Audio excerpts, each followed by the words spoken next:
Building your email in 3 simple steps, your email list, that is.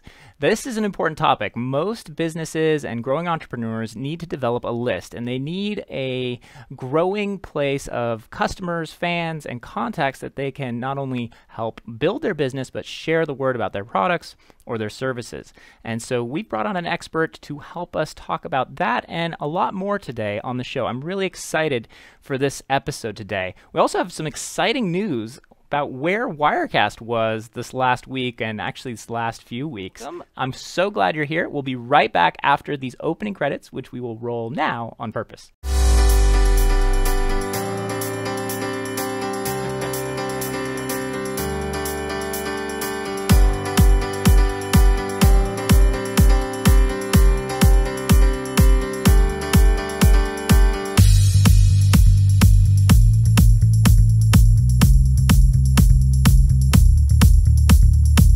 Welcome back to another episode of Wirecast Live. We are live right now on Facebook and YouTube, I believe. Twitter, we've left out this week. Apologies to all of you Periscope users out there. But this is our show. Every week at Thursday at this time, 2:30 p.m. Pacific time, you can find Wirecast Live on those channels. And we welcome you to join us. Please take a moment to say hi if you're watching live. If you're watching on demand, then thanks for watching. This should be a fun and quick and interesting show for you. We're going to dive into some really good topics. Each week we do that here on the show. We like to bring on experts who may know something about something we don't. We know live video, we know live switching, but there's a lot that goes into that, whether you're doing it as a hobby or whether you're doing it as a first-timer or even as a much more experienced, salty broadcaster. There's so much to learn, and there's so much that goes around a successful live stream, from marketing to building your business to online video presence, on-camera presence, audio, lighting. We try to cover a little bit of all of it here on the show. So we welcome you if you're a first-time viewer. If you want to go check out past episodes, we have a great growing archive. We're actually almost reaching 100 episodes now, so you can go check that out on our YouTube channel or on Facebook. We post a lot of the videos here, and I encourage you to go back and look through there. You can follow us or get notified when we are live on these channels. We also have an email list, so you are welcome to sign up there. That's actually a really easy way to find the show. We will send you little quick emails about who's coming on the show, what topics we're going to cover. We try to keep the guests fresh and exciting, and we have a lot of great ones that come on the show. So this is a great place to go get all that information, and I promise we won't spam you. We'll just send you info about the upcoming shows and topics we're going to cover. So if you are joining us for the first time, I just want to give you a quick shout out and say hi to folks that are tuning in. I see Greg, who is a longtime viewer here and actually was on the show when we did our rendezvous call-in show. I see Lutz, welcome. Good to see you again. And on YouTube, I see we have Astronomy Live Stream. Welcome. That's a great name. I want to see some of your live streams if I can. And then if anyone else wants to give a shout out or has a question, please leave it there in the Facebook or the YouTube comments. We'll be keeping an eye on those during the show. Okay, so we have a little bit of some sort of, every week we do a stream of the week. Where was Wirecast? So you can actually stream out your streams with the hashtag where is Wirecast, and we can find it, and each week we pick a winner of somebody who streamed out. Sometimes they're first-time viewers or streamers, and sometimes they've been doing it for a long time. Each week we try to pick somebody different. Now, we also do a news segment, and today I think we're going to combine them all into one because we have a very exciting stream of the week that we wanted to pick. It's actually there was a bunch of streams. They did it every night for a while a certain major event was going. So we wanted to showcase it because they did such an amazing job. They really knew what they were doing. You could tell they might be actually do this for a living. So why don't we go to our stream of the week this week? It's Where is Wirecast? It was the Fox Sports live stream from Red Square that they did to Periscope every night using Wirecast. We were so proud that they were using Wirecast to do this. And I actually, you can see the host there, Rachel Bonetta, but I'm going to play a clip here. And this is sort of her sum up last show that they did and they posted live. And it has actually over 300,000 viewers. And Wirecast helped make this possible. So why don't we pull this up and I'll play a quick clip. We can skip past the countdown here. Magnificent objective. And what is so each week, every night after the games were over, they and I'll take down the volume here a little bit so you guys can hear as I talk. at the end of the games, Rachel would do a recap. She would talk about the best highlights, the best shows. She would do some funny segments that they'd worked on during the day, some B-roll segments and some clips, and then talk about news and upcoming games for the next day. So they did all this from the Red Square in Russia, and it was a really sort of cool thing to see them do. Now this is there's not a lot of live sort of here we go. So actual live segment with her in front of a green screen talking about it and running Wirecast in the background. So this was our stream of the week. If you want to find out more about sort of Fox Sports and how they used Wirecast and what they use it for, you can actually just Google the terms Fox Sports, World Cup, Wirecast, and that'll pop up a few different articles. One is from TV Technology, which did a great feature on it and how they do it. And then another one is actually on our own Telestream blog. And of course, reach out to us if you have questions, but you should go check out some of those past episodes. They did an awesome job, and yeah, super proud of that, and we're happy to have been helped make that possible with our technology. Okay, I think that's our stream of the week and our news segment all in one. I would like to, without further ado, bring on our guest of the hour. She's a podcaster and the host of Online Marketing Made Easy podcast. You can find that on iTunes or wherever you get your podcasts. She's an author, a speaker, a blogger, and a business coach, and just all-around great human being. I'm really pleased to welcome Amy Porterfield live from her home in San Diego, joining us on the line. Hey, Amy. Hey there, how are you? Hey, I'm really good. Thanks for coming on the show today. Thanks for having me. I'm so excited to be here. Oh, you can't. No, we're more excited than you. Trust me. So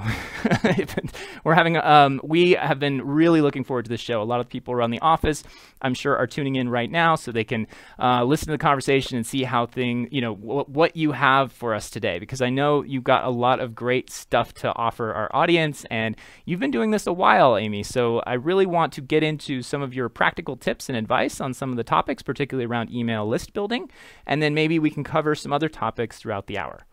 Awesome. Let's do it. Okay, so first let's set the stage.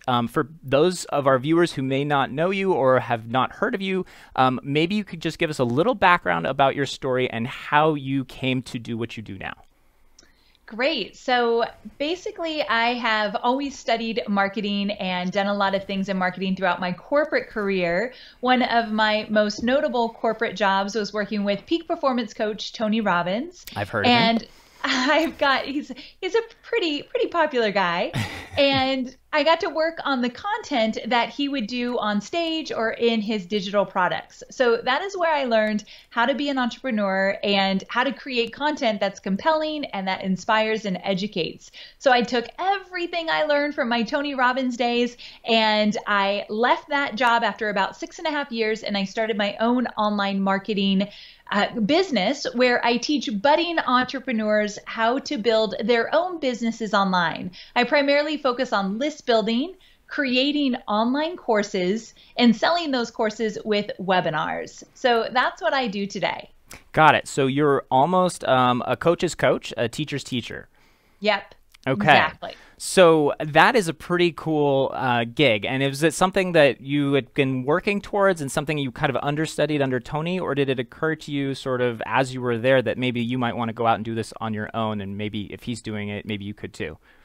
Such a great question. Never in my wildest dreams did I think I'd be an entrepreneur with my own business. So it's something that kind of came together as I started to learn more and more. So basically, when I was at Tony Robbins, I learned all about online marketing and I loved it, but I didn't know what I would do with it. And so it took me about a year to figure out, you know what, I really want to be my own boss. I want to call the shots. I want to create in my own world versus creating for somebody else. I want to create for myself, and I want to help people. So I started to learn more and more, and then I decided, okay, I think I could do this. At least I kind of need to at least take the leap and try to see if it's going to work out. So I did so after a little while of kind of getting the courage to take that leap. And it wasn't an easy transition for sure, but I'm so glad I did it. Yeah. Okay. So, and along the way, you've built one of the more popular marketing podcasts out there, the Online Marketing Made Easy podcast.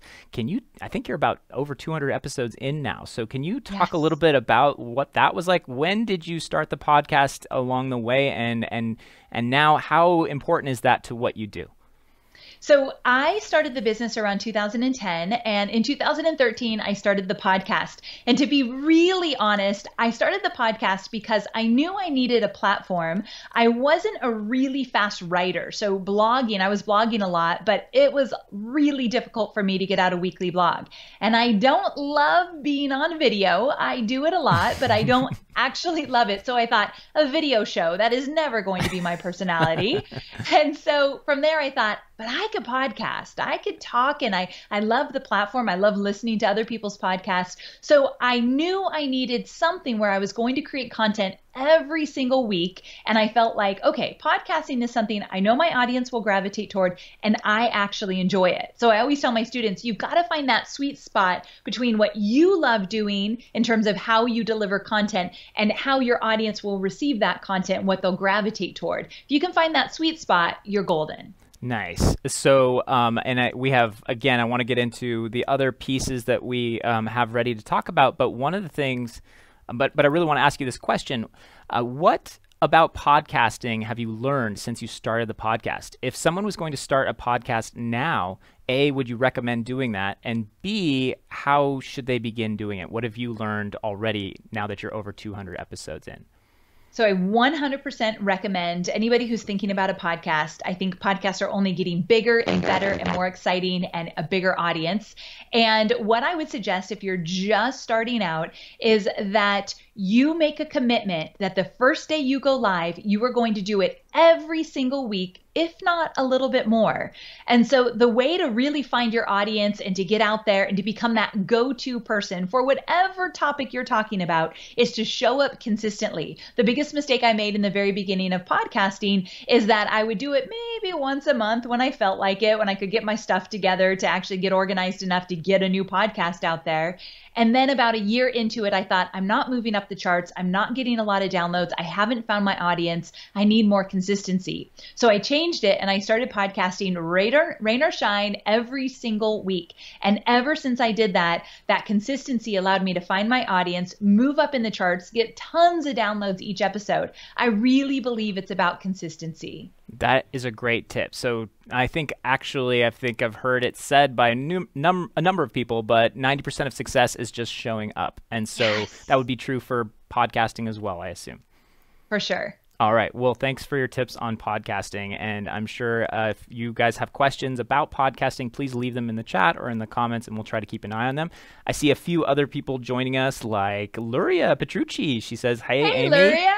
Yes. And welcome. Thanks for joining us today. And Deb, hi. And Jose, thanks for leaving in there. And Suzanne Feinberg says, really excited to see my favorite online personality, Amy Porterfield. I'll try not to get my feelings hurt by that comment, Suzanne. And teamed up with my favorite video company. Oh, you came back around. Thank you so much. And then on YouTube, it looks like the chat's not crazy. You guys should get going on the YouTube chat. We have a number of viewers there, so please leave comments or questions there. I'll try to keep an eye on that, and we can bring those in throughout the show. Okay, so Amy, we talked about podcasting. Now, the next question I have for you is around email list building. Why is email listing... The next question I have for you is email list building. Why is email list building important, if I can get my words out correctly? And what is it that... and then we'll get into some tips on how to do it. Cool. So I always tell my students that the energy of your business is directly tied to the strength of your email list. Now, notice I don't say the size of your email list, but the strength of your email list, that bond that you have with your subscribers and the relationship that you're creating over time. And so here's the really short answer that makes the most sense. Social media is amazing, and it's a great tool to help you build your email list, but you can't build a foundation of an online business on rented land. And so you have no idea when the algorithm changes, when Mark Zuckerberg wants to do something crazy, or when Instagram changes dramatically and it's not working as you had planned. You can't control that. However, you can control the relationships that you have inside of your email list. At any given time, I can email my list and I could promote, I could sell something, I could make sure that people get signed up for a webinar, whatever it might be, to engage with them. The power is in the email list, but you've got to nurture that list. So the first thing is you've got to grow the list and you've got to nurture it. Is there a balance between how often you email your your fans or people on your email list and the strength of that email list? Yes, 1,000,000%. I'm so glad you asked. I think that the magic number is at least once a week. And I say at least, I would just do once a week. I think that's where most of my students need to start. And so I make sure that every single week my audience is hearing from me. Now, here's a little trick. If you're saying, what do I email them? Like, I don't know what to put in these emails. The trick is that to build an audience online, you have to be creating original content. And I say every single week. So that means you're either blogging, podcasting, or doing a video show every single week, just like you guys are doing here. You're showing up and you're making sure that your audience knows you are there for them. You're giving way more than you ever take. And so if you are creating original content every single week, that means you are emailing your list every single week saying, I've got something new for you. And the thing that we've learned over the last year is that you want to make those emails personal. So I include pictures of myself or my dog Scout in my emails. I talk to them like I'm talking to my best friend. And I just say, hey, I've got a new podcast episode this week. Let me tell you what it's all about. Here's what's in it for you. Every week I email my list with a link to my original content for that week. That's what you're emailing them. That's very cool. And I noticed that if you were to go to your website, amyporterfield.com, and you wanted to get, say, your podcast for that week, you actually do offer to just email them the podcast and they can sign up and just get it by email. That makes a lot of sense. So, Amy, talk a little bit about how to build an email list. I know we titled this episode 3 Simple Tips for Building Your Email List. Do you have 3 simple tips? I'm sure you have a lot more, but let's start with 3. I do. Okay. So tip number 1 is that you want to create a core lead magnet, something that's very irresistible that they can't pass up, that you talk about on your live streaming, that you talk about on your homepage of your website, that you can talk about anywhere, anytime, and you can send them directly to a URL that it's a standalone opt-in page for your core lead magnet. I say start out simple, a PDF, a cheat sheet, checklist, guide, some sort that they could download and get right away. You want to offer them something of great value so that they join your email list. That is step number 1. Now, step number 2 is exactly what I already told you, that you're going to email them every single week. You could keep those emails short and simple, but you are creating original content. You are emailing them saying, come on over, I've got something really great for you. Now, the third step is that you eventually want to sell to this list. You want to make sure you nurture them so that they have a good relationship with you. But one of the things I see my students mess up on a lot, just because they're a little bit shy, they're kind of getting into being an entrepreneur and learning the ropes, they don't promote enough. So your email list, once you nurture it, even over the series of just a few weeks, you want to be making sure that you tell them how they can work with you. And so I like to invite them to a webinar, and on the webinar, I teach and then I tell them how they can work with me. Or maybe I make them a video and I talk about my services there. But make sure that if you have a list, you are actually telling them how they can work with you. That is a great set of tips for building an email list. And I think that anyone who implements that now and just gets started right there, that's enough for anybody to start building a list. So I think that there's obviously a lot more that can goes into it, and there's other tips that you have. Do you actually have something that, like, do you have a place people can go? Because I know you teach a course on email list building. Is that correct?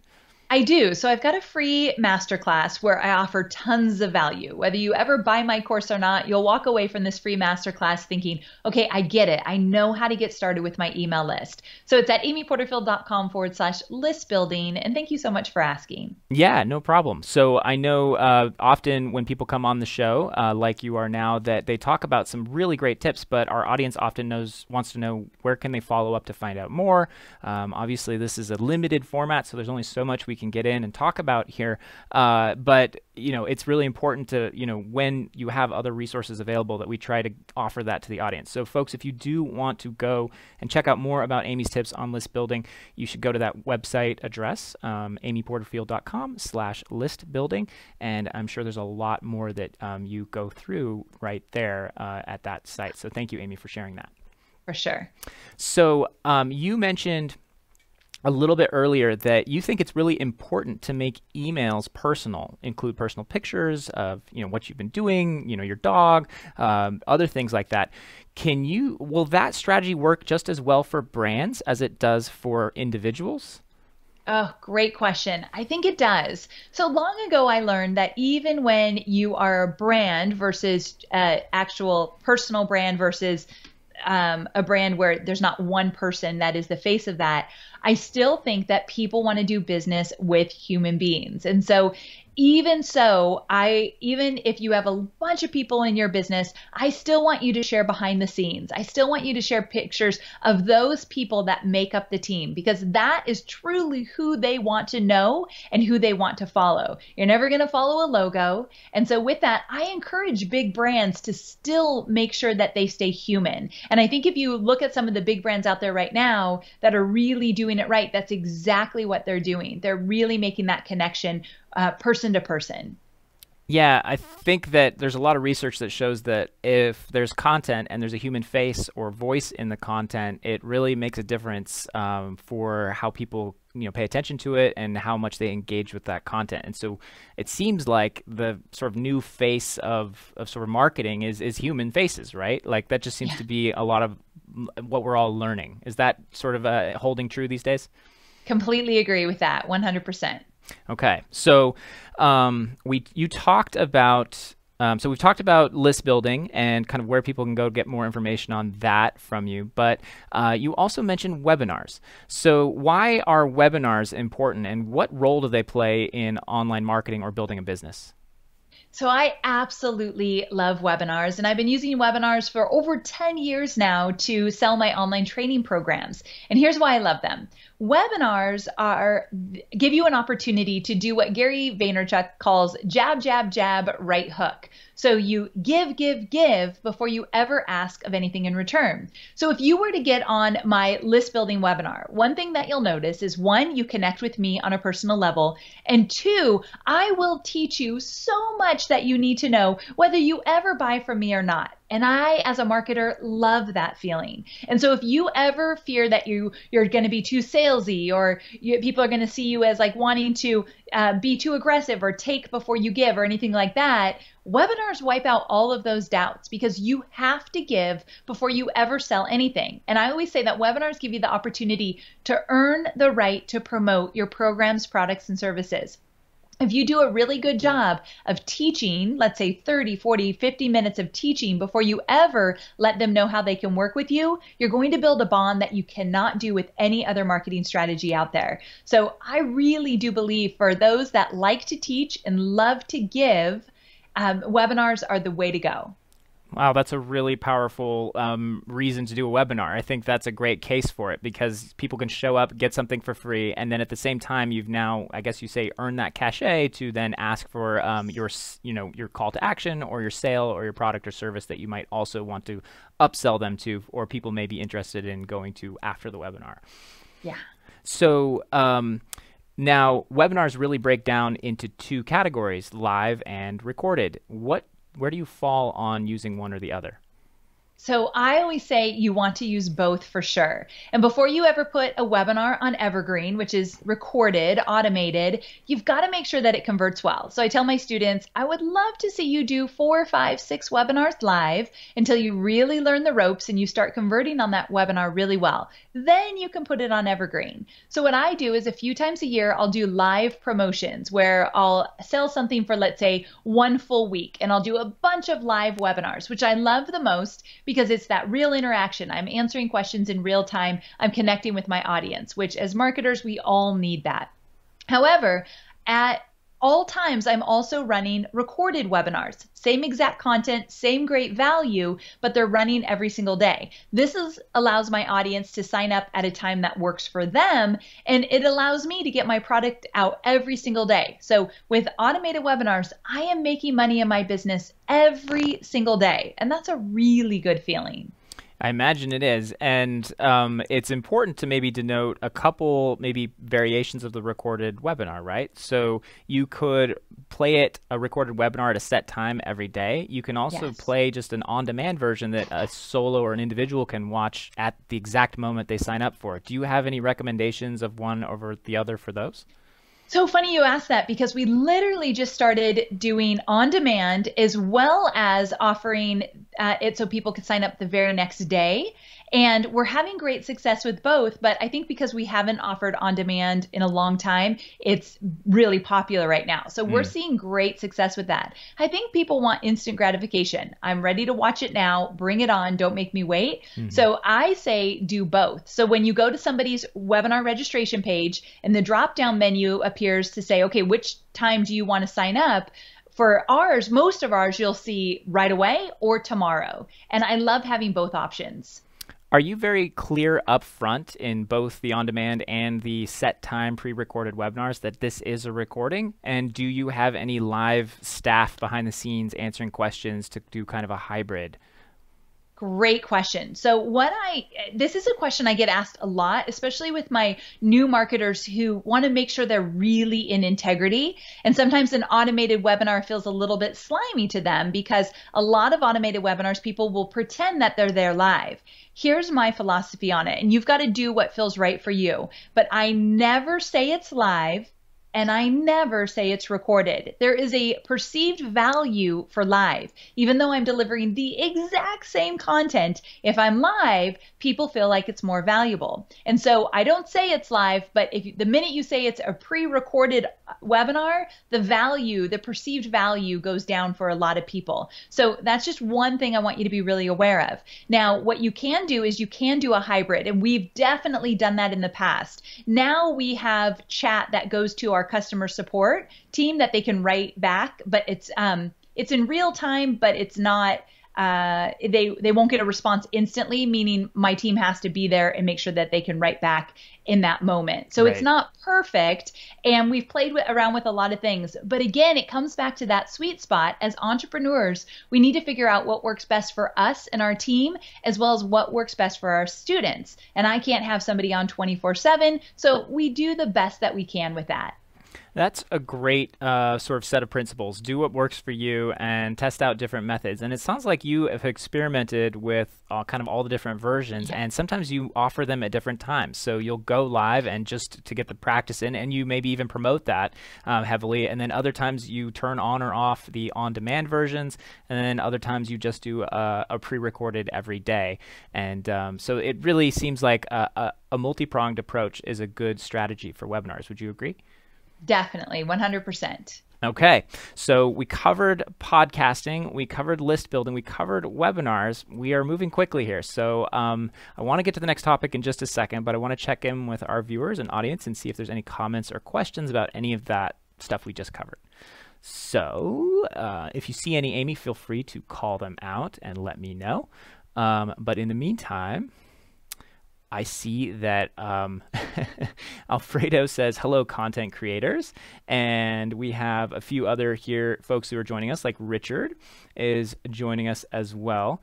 And let's see, I think we're okay. I don't see any specific questions related to webinars or podcasting, but if there was something there that didn't make sense or you have a comment about that, please feel free to chime that in. One comment that does stick out here is Roberto's. He says it's a great tactic to create a single piece of content once a week and then publish it to YouTube, the blog, and a podcast, and obviously adapt it for each platform. Oh, I like that. That's so smart. I think that's a good learning takeaway here. Thanks for sharing that, Roberto.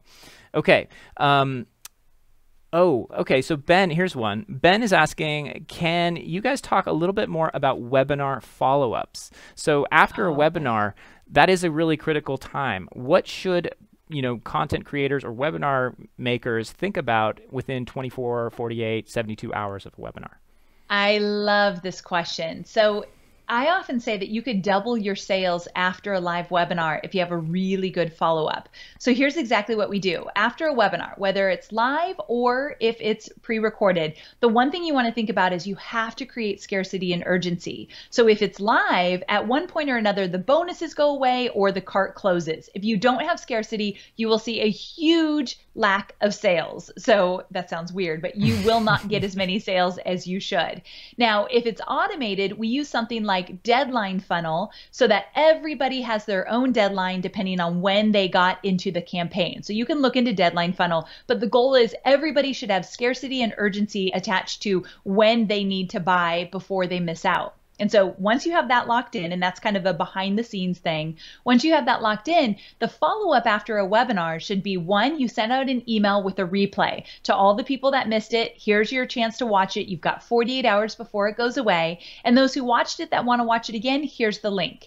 And then from there, you're going to send out a series of emails, maybe over the next 3 or 4 days, where you're talking about the product that you offered. Maybe you're in one email, you're telling a case study about how somebody used your product or service. And another email, I love the email that you literally tell them exactly what they get when they buy. So it's kind of a long email, but guess who's going to read it? The people that are genuinely interested in the offer. And so you spell it out inside of an email. Another email I love is like the 10 most commonly asked questions before somebody buys. And so you ask the question and you answer it inside of these emails. So the promo emails, you want a few of them, at least 3 or 4 of them. You want to make sure you send the replay. You want to make sure that they know when the deadline is and what they're going to miss out on. And you want to tell stories and make it real for them and talk about the benefits more than the features. It doesn't matter that they get 6 modules. What matters is, what are you promising them? What are their results going to look like? What will life be like once they really dive in and they take action?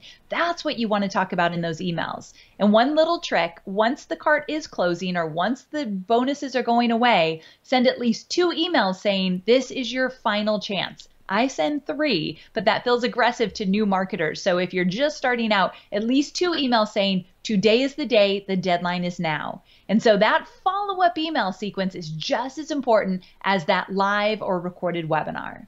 That is a great point, and I'm sure not many people think about that. And I love the fact that you said you can double your sales from a live webinar within, 24 or 30, 72 hours of the webinar. Yes. If you do those emails correctly and explain what they get. So Deadline Funnel was a great tool there to kind of help create urgency, and then also some of those emails that you mentioned, the different types of emails and their sort of genre, if you will, were a really good description. So I think those are great tips. Thank you, Amy. Awesome. So I want to transition a little bit. Oh, and sorry, here's a power tip, by the way. If you are doing webinars, one thing we love to do and use for our webinars is Wirecast, and actually will up your game a little bit because you can really show your screen, you can show your content, you can do everything we're doing on this show, but put it right within your webinar platform. So if you want tips on that, you can head over to telestream.net, and we have some tips on how to use Wirecast for your webinars. Cool. Okay, so in the meantime, I want to move on to our next topic. So we've covered a bunch of stuff here, but I think that whether or not you're killing it on your list building or your webinars or your podcasting or your content creation or your blogging, however you're getting your content out and reaching your audience, it really all starts with mindset. So can you talk a little bit about mindset as an entrepreneur and what is important to be sort of cognizant of as you create a mindset that's going to work for you heading into a new venture? Oh, yeah, I love this topic. So one of the things I've learned along the way is that comparing yourself to everybody else is the death of an entrepreneur. And one of my mentors really early on said, you can never compare the back end of your business to the front end of somebody else's. You have no idea what the back end of somebody else's business looks like. So it's not a fair comparison at all. And so if right now, right in this moment, if you can make a commitment that I'm going to stop looking at everybody else's stuff and comparing my stuff to theirs and saying I should be farther along or mine looks ridiculous. If you can eliminate that, you're going to be so much farther than most people trying to get started online. That's a huge one. Another thing I just recently learned is that you've got to set big goals. And I've been one that hasn't loved to set big goals because I don't want to disappoint myself. I know I'm giving away a big weakness of mine, but I just have always been hesitant with those big, audacious goals. But one of my mentors recently told me that it's not about achieving the goal, but it's all about making a commitment to those really big goals. And when you make a commitment, something changes in your current environment. The effect of that commitment means that you get to anticipate something amazing right now. You get to live in it. You get to feel it. You get to be a part of this big goal that you're setting for yourself. And when she said it like that, I thought that makes perfect sense. Like that anticipation can move you forward on those darkest days when all your technology breaks down, when you're not making enough money, when things are not working out, all the stuff I know very, very well from my first 2 years of business. And so set those big audacious goals, and you don't even need to tell anyone about them. But then that commitment to that goal should drive you forward. Live in the experience now, live in the anticipation of meeting that goal now, and that will move you forward on your darkest days. So just something to think about. Those are great tips for mindset. And I think that, if you start with not comparing yourself to others, maybe, setting huge goals and not necessarily, getting down on yourself when you don't hit ambitious goals, but you're working towards them and you see them as a positive sort of bar that you're working towards, and maybe you will hit if you just put in the sweat equity every day. I think that's really going to get people further down the road. Another thing that I wanted to ask you about regarding mindset was you really talked about beginning marketers' mindsets. What are some common mistakes that beginner marketers make with their sort of assumptions or their predispositions, as they're beginning their journey as marketers? One of the things is I think that they assume it's supposed to be easier than it is. And you see a lot of internet marketers saying, make money while you sleep and you could be rich doing this or that. And it's really easy. It is not. I'm here to tell you 10 years into this that it's been a tough ride for sure. I wouldn't change it for the world. But if you just know right now, it's not supposed to be easy. I think that's something to really just allow yourself to have those hard days. One more thing I'll add, and this is from a really good friend of mine, James Wedmore. He talks a lot about hard work is not necessarily what you have to do to make money. It doesn't have to. So this is a little bit of a play on what I just said, but I'm saying it doesn't have to be easy, that you're going to have hard days. That's a normal thing in business. But on the flip side, you don't have to work yourself to the bone to make money. And so with that, I want you to kind of just let that sit in as a beginner marketer, that working 20 hours a day is not necessarily going to equate to a lot of money. Figure out how to be really strategic and work smarter, not harder. Such a cliche, but so very true. I wish I learned that back in the day. That's something that's a little bit newer in the last few years for me. So be very mindful of how much time you're putting into it, because I'm going to guess you don't need to put that much time. You need to put higher strategies, deeper strategies, things that are smarter in terms, instead of working longer hours. That's a great tip. Work smarter, not harder, and sort of maximize your effort in key areas. So that's a great transition to our next topic, which is getting started in business. So this is something that you teach a lot. I know a lot of first-time entrepreneurs and marketers and people who are just wanting to create a side hustle come to you and find your courses and get coached from you. So what advice do you have for people just getting started, just getting their feet wet? What are some key things for them to think about? Okay, so number one is you have to create original content, and I'm encouraging you to do it every single week. So that is going to help you find your voice and help your audience find you, the perfect ideal customer avatar for whatever it is you plan to sell down the road. So you've got to get into the habit of creating original content. I can't stress that enough. Now with that, I'd love to see you focus on list building right away, today, starting now. I waited a good 2 years before I focused on list building, and my first few launches were huge failures because of that. And so you don't need to have huge failures right out of the gate. If you focus on list building now, when you're ready to promote, you will have people to promote too.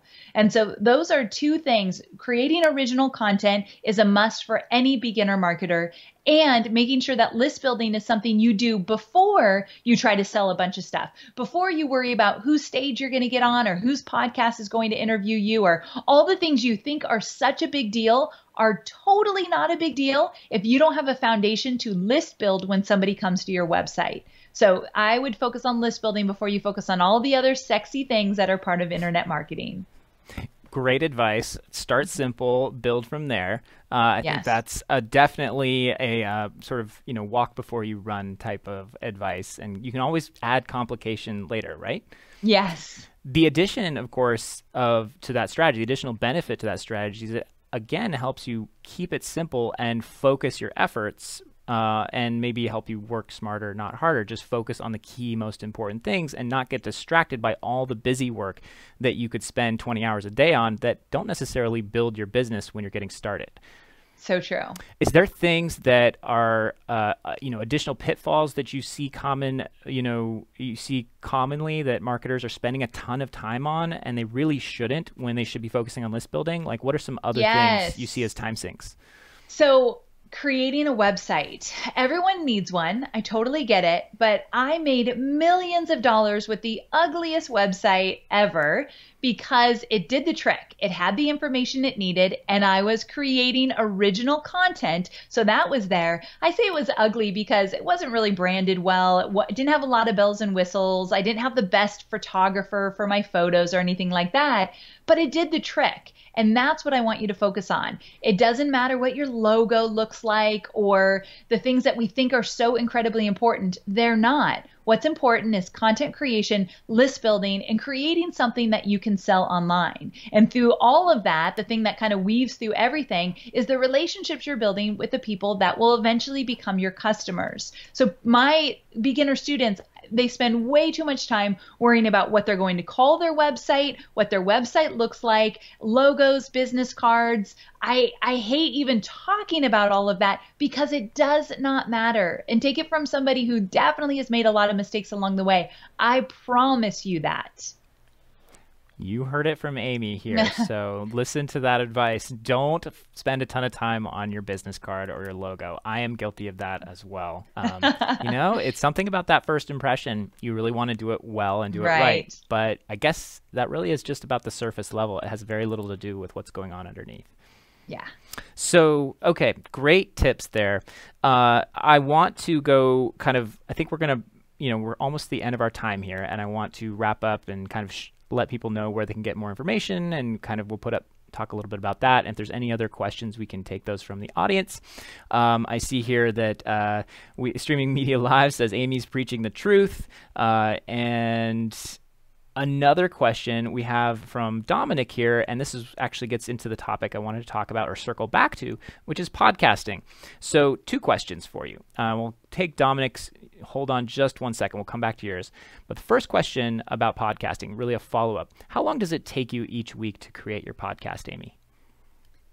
Such a great question. So I have a few bells and whistles that go along with my podcast. Sometimes I do a freebie where people can download a PDF with that, and we do a lot of social media with it. So I would say each episode from start to finish, meaning I get help with I have a content manager that helps with my outline, and then I record it, we edit it, we put all the bells and whistles together on the back end. I would say a good 5 or 6 hours each episode.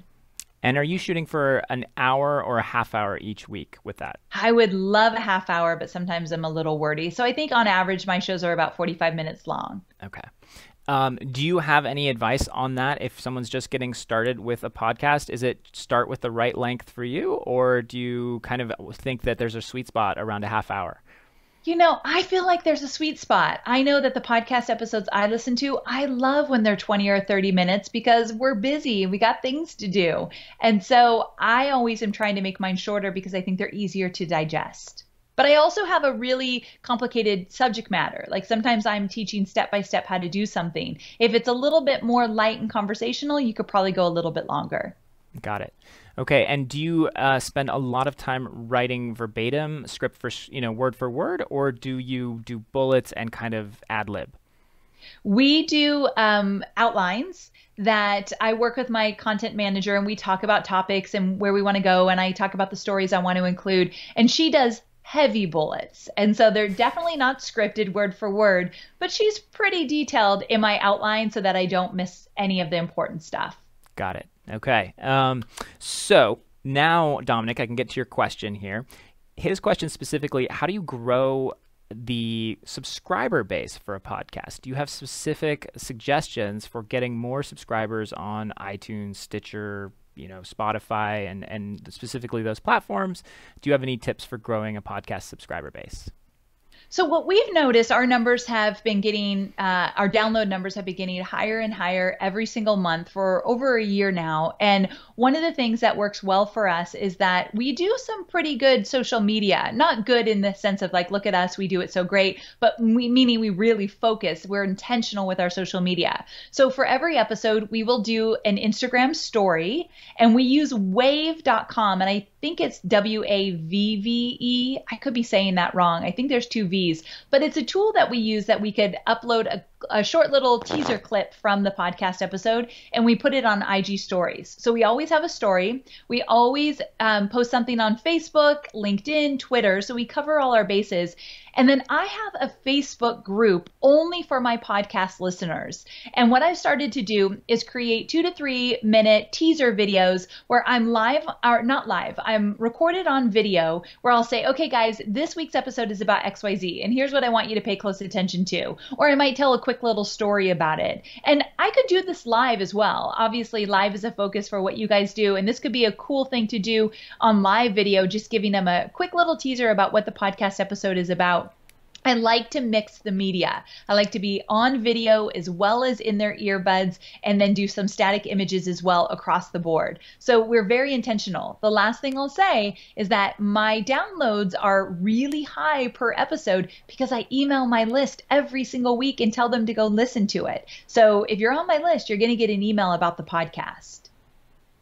Okay, so that is a great advice for building your list. So Amy, I have just 2 more things for you. We're going to send up the contact card and we'll wrap up here. And I want to do one quick little lightning round with you. Just a few quick questions, top of your head, first answer that comes to mind. But here we go. Great. You ready? Okay. I'm so nervous. So, coffee or tea? Coffee. Star Wars or Star Trek? I hate them both. What do you drink then? Water? Wait, you said... Sorry, Star Wars. Sorry, I'm sorry. I conflated my questions there because I'm actually, first, I was still on the coffee or tea. Star Wars or Star Trek? Hate them both. Oh my gosh. Okay, so what are we talking? Diana Gabaldon's Outlander? Yes, and yes. Okay, all right. So I found it. All right, cats or dogs? Dogs. I kind of figured. All right, audiobook or book? Oh, audiobook all the way. All right. Forest or beach? Ooh, forest. Oh, interesting. But don't you live in San Diego? That's all beach, I do. Right? So that's why I'm like, I need a little different sometimes. You might. Okay, I get it. You're beached out. Yeah. Okay. And then last question here. What is your sort of growing up, what's one thing somebody would not have known about you? Like now, today, what's something somebody does not know about you? Maybe you played lacrosse in high school and you were All-American. No, but I was a cheerleader through and through. Oh, so wow. It was a big part of growing up since I was really little. Cheer captain? I was, yes. I kind of figured you might be. All right. I'm boss like that. Okay, well, congrats. So, Amy, we have made it to the end of our episode today. I'm so happy you joined us. You really killed it with some amazing tips and advice. Where can people get more amazing tips and advice from you and perhaps subscribe to some of your classes or services? Yeah, thanks so much for asking. You can go to amyporterfield.com and then also the Online Marketing Made Easy podcast. So I'd love to connect with all of you. And thank you for having me. This has been a lot of fun. Oh, Amy, it was our pleasure. Thank you for coming on. We'd love to have you on again soon. And yeah, if you have any questions for Amy, please head over to amyporterfield.com or hit that subscribe or like button on her podcast. I think you really get a lot of value out of it. So Amy, we are really pleased to have you on, and I know you have a kind of a big event coming up next month. Do you want to talk a little bit about it? Yeah, we're doing a big event in San Diego, and enrollment is officially closed. We have a lot of people coming, but we might do another one again next year. But it's all about building your business as an entrepreneur, which is always a lot of fun to talk about. Yes, it's something I think you might know a little bit about. This is your first live event, correct? Your sort of big conference? Is this It's our biggest one we've ever done. We've done some smaller ones, but this is definitely by far our biggest. Okay, and it's been going well? You're excited? I am. It's a lot of work to plan an event for 500 people. I That is a imagine. lot of work, but we're excited about it. So I think All it's right. going to be great. Well, I wish you the best of luck with your event. With the podcast, I'll be listening, and hopefully we'll have you on again at some point in the future to offer us more great tips. Thank you, Amy, for your time, and it's been great getting to know you and interviewing you. Thanks so much for having me. Take care. All right. Bye, Amy. So that was Amy Porterfield, the one and only. You can find out more about her and her classes. She's a great marketer and just a wonderful human being. I love her personality. I love talking with her and just how much she knows about marketing. You can see she's been doing it for 10 years. She's learned from the best, and her tips are just so practical. They're boiled down, and she's got the experience and knows firsthand what it takes to not only market successfully, but to build and create content successfully, and then nurture your email list and sort of build that. So if you want to find out more about building your email list, you should go over and check that out. Again, that's at amyporterfield.com/list building. I think that's really important. She mentioned don't build your audience on rented land. You need to sort of own your own list and sort of communicate directly with your audience. I think that is a great tip for us all. So we want to thank our partners for this episode. We have technology partners who make our studio possible here and help us get you these shows each week. You can, of course, find more Wirecast Live at our YouTube page and our Facebook page. You can follow us on social media. We, of course, speaking of list building, do have our own email list for this show. You can get notified when we have new episodes available, when we have new guests and topics like Amy coming on. So you'll definitely want to sign up there. That's at telestream.net/Wirecast Live. I think we'll put that on the screen here in just a second. There it is.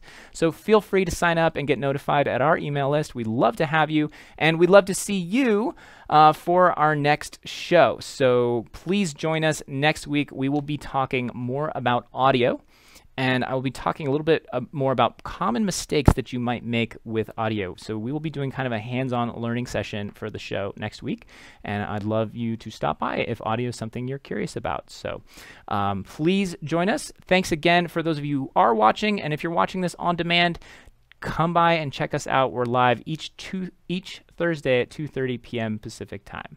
This has been an episode of Wirecast Live, and I want to say thanks for watching. I'm your host, Andrew Haley. We'll see you next week.